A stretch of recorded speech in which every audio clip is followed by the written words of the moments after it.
নমস্কার প্রিয় দর্শক, গীতার রান্নাঘরে সবাইকে স্বাগত। আজ আমি আপনাদের সঙ্গে শেয়ার করব নিরামিষ ক্যাঁচ কলার রেসিপি। দেখলে মনে হবে না যে এটি নিরামিষ তরকারি, মনে হচ্ছে একটা মাছের পিস।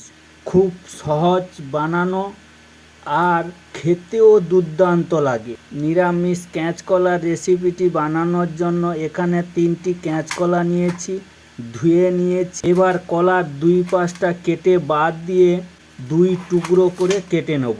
এইভাবে আমি কলাগুলোকে কেটে রেডি করে নিয়েছি। এবার একটা কড়াইতে 1 বাটি জল দিয়ে দিলাম, তাতে দিয়ে দিলাম হাফ চামচ লবণ, হাফ চামচ হলুদ গুঁড়া দিয়ে কেটে রাখা কলাগুলোকে দিয়ে সিদ্ধ করে নেব। কলাগুলো সিদ্ধ হতে হতে অন্যান্য উপকরণগুলো রেডি করে নেব।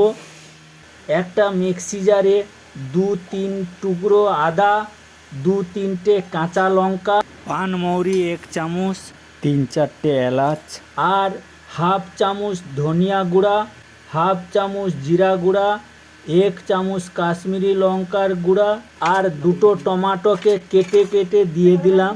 এবার এগুলোকে একটা মিশ্রণ পেস্ট বানিয়ে নেব।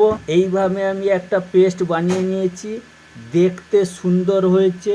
তাহলে ভাবুন রেসিপিটি কত সুন্দর হবে।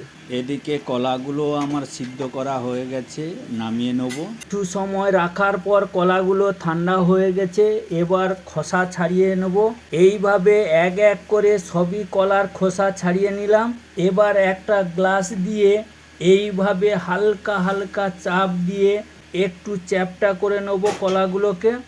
এইভাবে সমস্ত কলা আমার চ্যাপ্টা করা হয়ে গেছে। সমস্ত চ্যাপ্টা করা কলার উপর সামান্য হলুদ গুঁড়া, সামান্য লবণ, সামান্য লঙ্কা গুঁড়া আর 1 চামচ বেসন এইভাবে ছড়িয়ে দিয়ে তার উপর দিয়ে দেবো 1 চামচ তেল ছড়িয়ে, আর ভালো করে মাখিয়ে কলার উপরে একটা মশলার কোট করে নেব। এবার কলাগুলোকে ভাজার জন্য কড়াইতে কিছুটা তেল দিয়ে দিলাম। তেল গরম হয়ে গেছে, এবার এক এক করে কলাগুলো দিয়ে ভেজে নেব। এক পিঠ ভাজা হয়ে গেছে, এবার উল্টে দিলাম আর অপর পিঠটিও ভেজে নেব। 2 পাশ ভাজা হয়ে গেছে, তুলে নেব এবার কলাগুলোকে। এবার গ্রেভি বানিয়ে নেব।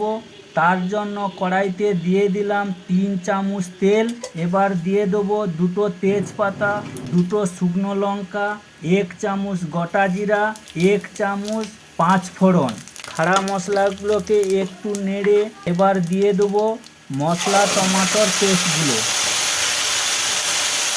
আর নেড়ে নেড়ে মশলাগুলো কষাতে হবে যত সময় পর্যন্ত মশলা থেকে তেল আলাদা না হয়। এবার দিয়ে দেবো পরিমাণ মতন লবণ। দেখতে পাচ্ছেন মশলা তেল আলাদা হয়ে গেছে। এবার দিয়ে দেবো 1 বাটি জল আর গ্যাসের হিটটা বাড়িয়ে দিলাম। ঝোলটা ফুটতে শুরু করেছে। এবার ভেজে রাখা কলাগুলোকে দিয়ে দেবো আর দিয়ে দেবো 1 চামচ গরম মশলা দিয়ে উপর নিচ করে মাখিয়ে দিলাম। এবার দিয়ে দেবো কুচিয়ে রাখা ধনে পাতাগুলো আর 1 চামচ দেশি ঘি উপর নিচ করে মাখিয়ে দিয়ে গ্যাসটা অফ করে উপরে ছড়িয়ে দেবো ভাজা জিরার গুঁড়াগুলো। এখন পরিবেশন করার জন্য ready super tasty unique recipe নিরামিষ কাঁচকলার ঝোল।